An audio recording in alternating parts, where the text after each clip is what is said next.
എടേ,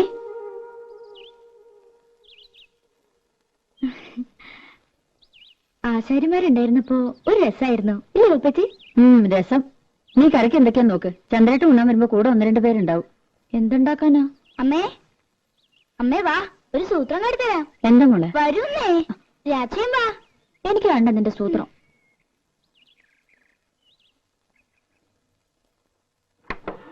ഇപ്പൊ കാട്ടിത്തരാട്ടോ.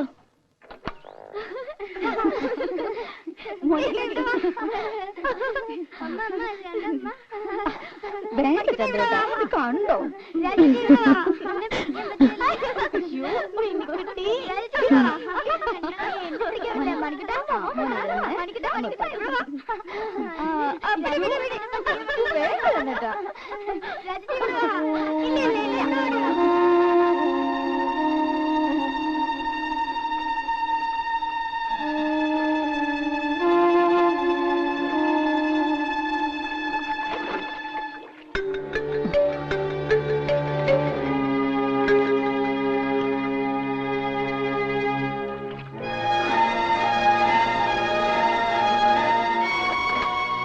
മതി, എനിക്കൊരു തലവേദന. ഒന്ന് കിടക്കട്ടെ. ഇനിയും കൊറേ ഉണ്ടമ്മേ. ഞാൻ പോടി അവിടുന്ന്.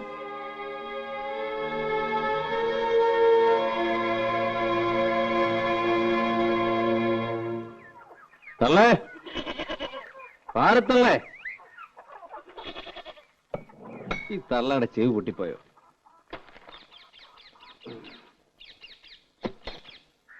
പാരത്തള്ളേ.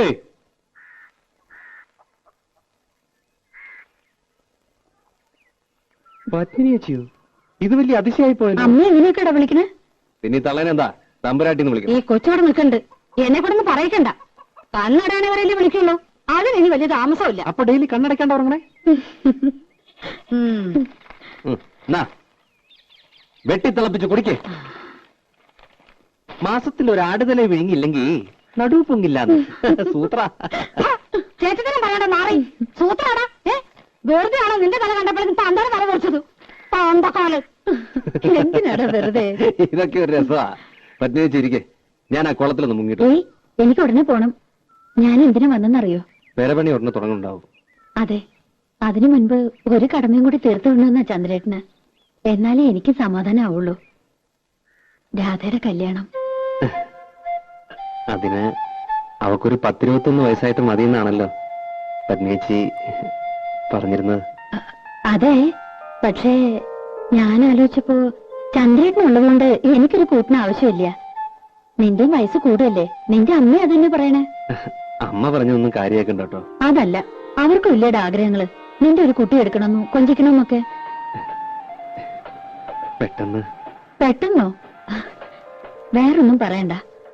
വീട് നന്നാക്കണമെങ്കിലോ കല്യാണ ചെലവിനോ അവൾക്ക് വേണ്ട സ്വർണ്ണ തുണിയോ ഒക്കെ ഞാൻ നോക്കിക്കോളാം. അവൾക്ക് എത്ര കൊടുത്താലും നിന്റെ കടം തീരില്ല. എനിക്ക് ഈ ലോകത്ത് ബന്ധമെന്ന് പറയാൻ ഒരേട്ടൻ മാത്രമേ ഉള്ളൂ. അവരൊന്നും തിരിഞ്ഞു നോക്കാറോടില്ല. രാധ എന്റെ സ്വന്തം അനിയത്തിക്കുട്ടി തന്നെയാ.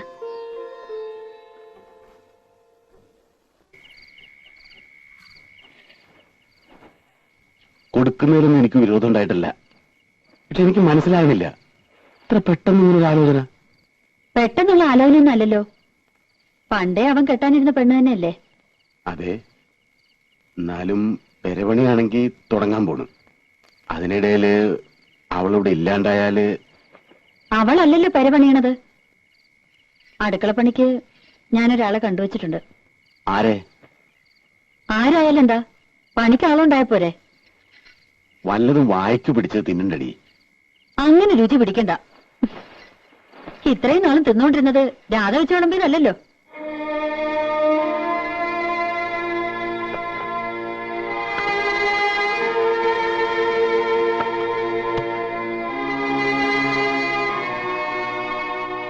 നീ എന്തൊന്നും പറയാത്തെ? മനസ്സിൽ എന്താന്ന് വെച്ചാ പറയേ. ഒന്നുമില്ല, 2-3 കൊല്ലം കൂടി കഴിഞ്ഞിട്ട്. അവനിപ്പോ പ്രായം എന്തായെന്ന വിചാരം? എത്ര നാളെന്ന് വെച്ചാ അവൻ കാത്തിരിക്കുക? അവന് മനസ്സിലാക്കണ്ട നീ?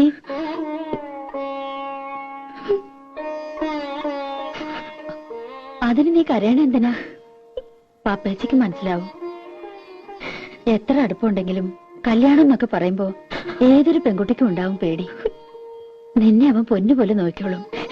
ഇങ്ങനെ കരയാൻ അവൻ ഒരിക്കലും ഇടവരുത്തില്ല. എന്തേ കരയാവള്? ഹേയ്, എന്റെ പത്മിനി വെറുതെ അവളെ എന്തിനാ നിർബന്ധിച്ച് സമ്മതിപ്പിക്കുന്നേ? കല്യാണം എന്നൊക്കെ പറഞ്ഞ ഓരോരുത്തരുടെ ഇഷ്ടാ. അതിനവൾക്ക് ഇഷ്ടക്കേടൊന്നുമില്ല. ആ, ഞാൻ കാലിക്കറ്റ് പോയിട്ട് ചിലപ്പോ ഒരു ഇത്തിരി ലേറ്റ് ആവും. ആ കോൺട്രാക്ട് ഒന്ന് കണ്ടിട്ട് വരൂ.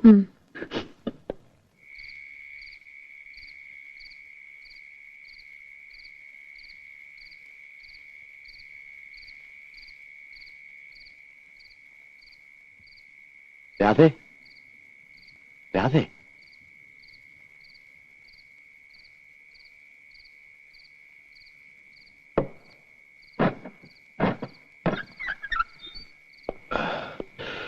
പപ്പേച്ചി കിടന്നു. 10 മണി വരെ കാത്തു.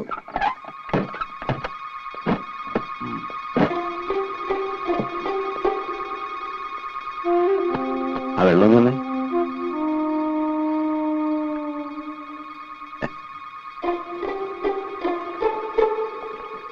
നിന്റെ കൈ കൊണ്ട് തന്നിട്ടാന്ന് തോന്നുന്നു.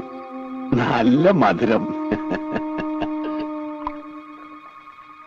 നിനക്കെന്താടി ഒരു വിഷാദം? നിനക്കിഷ്ടമില്ലെങ്കിൽ അവനെ കെട്ടുമെന്ന് പറഞ്ഞിട്ടോ. ശരിക്കും പറഞ്ഞ ഒരു ചേർച്ചയില്ല. കുരങ്ങന്റെ കയ്യിൽ പൂമാല കിട്ടിയ പോലെയാവും. നീ വിഷമിക്കൊന്നും വേണ്ട. അവൻ പോട്ടടി. ഈ ചന്ദ്രേട്ടനുള്ളിടത്തോളം കാലം നിനക്ക് ഒന്നിനും ഒരു കുറവുണ്ടാവില്ല. രാജകുമാരിയെ പോലെ നിനക്കിവിടെ ജീവിക്കാം. ചന്ദ്രേട്ടൻ പോയി കുളിച്ച് ഊണ് കഴിക്കാൻ നോക്ക്. ഞാനുണ്ടു. ഇനി ഒന്ന് കിടന്നാ മതി.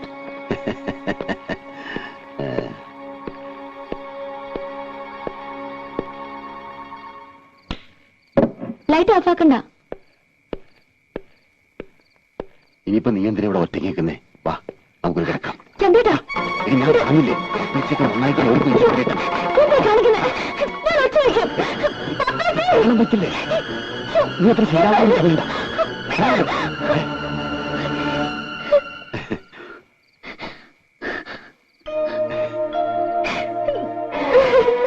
എന്നെ കണ്ടവള് വല്ലാതെ പേടിച്ചു, പാവം. ആ, പെരവണി അടുത്ത ആഴ്ച തുടങ്ങാൻ കേട്ടോ. ഞാനൊന്ന് കുടിക്കട്ടെ, വല്ലാത്ത വിശപ്പ്.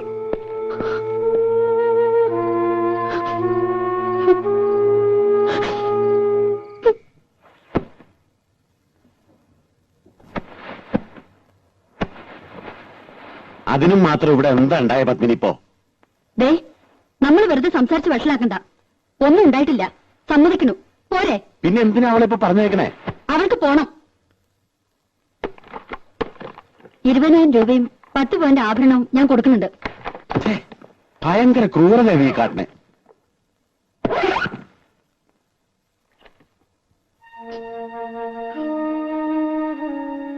രാജി എന്തിനാ കരയണേ? രാജി കരയണ്ട.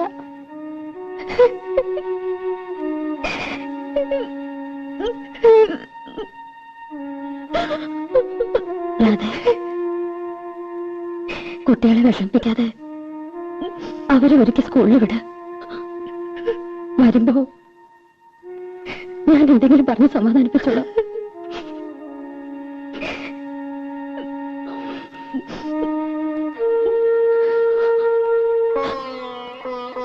മോളെ, പപ്പേച്ചയുടെ ജീവിതം മാത്രമല്ല,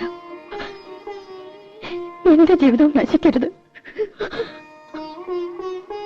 അതുകൊണ്ടാ പപ്പേച്ച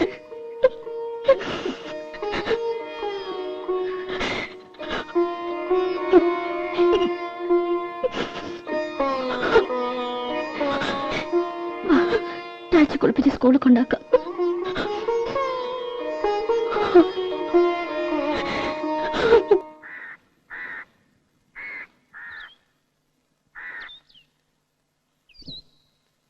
അത്യാവശ്യമായിട്ട് കാണണമെന്ന് പറഞ്ഞപ്പോ ഞാൻ പേടിച്ചു. ഞങ്ങൾ കുറച്ചു ദിവസം ഇവിടെ ഉണ്ടാവില്ല. ചന്ദ്രേട്ടന്റെ വീട്ടിലും എന്റെ ഏട്ടന്റെ അടുത്തും പിന്നെ ചില ബന്ധുക്കളുടെ വീടുകളിലൊക്കെ ഒന്ന് പോണം. ഇത്ര നാളും അതൊന്നും പറ്റിയില്ല. അതുകൊണ്ട് രാധ കുറച്ചു ദിവസം നിന്റെ വീട്ടിലൊന്ന് നിൽക്കട്ടെ. അത് വീട്ടിലേക്ക് കൊണ്ടുപോകുമ്പോ ഒരു മണവാട്ടിയായിട്ട് കൊണ്ടുപോകണമെന്ന് ആശ. അത് സാരല്ല. നാളെയോ മറ്റന്നാളോ എന്നു വെച്ചാ ആ ചടങ്ങ് അങ്ങോട്ട് നടത്തുക. പൊന്നും ഡ്രസ്സും കാശൊക്കെ അവളുടെ കയ്യിലുണ്ട്. അത് കഴിഞ്ഞിട്ട് ഞങ്ങൾ പോണുള്ളൂ. അങ്ങനെ അടാപിടിയെന്ന്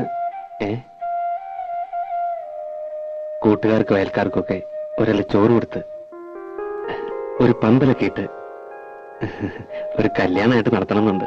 ഞാൻ ഇങ്ങനെ മതി, അതുവരെ അവൾ അവിടെ നിൽക്കട്ടെ. ഞങ്ങൾക്ക് പോവാണ്ടിരിക്കാൻ വയ്യ. അല്ലെങ്കിൽ പിന്നെ അവളുടെ അച്ഛന്റെ കൂടെ. വേണ്ട പത്നി ചേച്ചി, അത് വേണ്ട. ഞാൻ കൊണ്ടുവയ്ക്കോളാം അവളെ. ആ, അത് തന്നെയാ നല്ലത്. കല്യാണം ഒട്ടും വൈകിക്കണ്ട. എന്താവശ്യത്തിനും എന്റെ സഹായം ഉണ്ടാവും.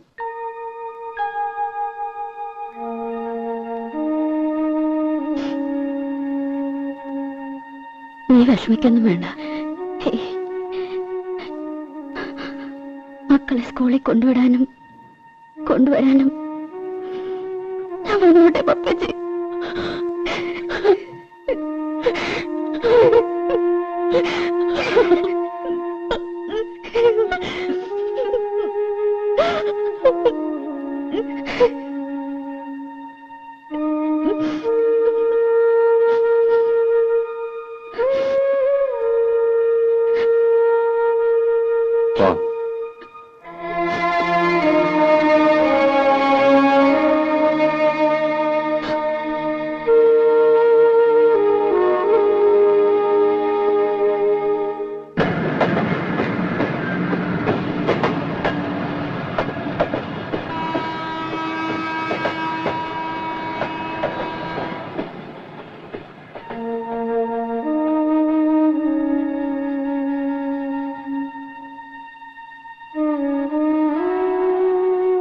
രാധേ,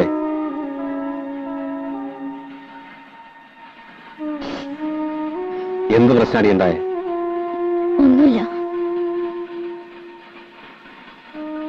ചന്ദ്രൻ നാരെന്തെങ്കിലും?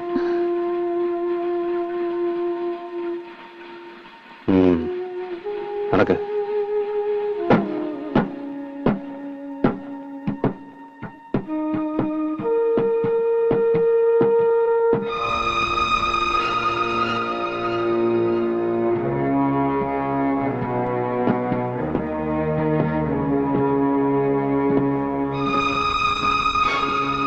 നോക്കി നടക്ക്, അല്ലെങ്കിൽ വീഴും.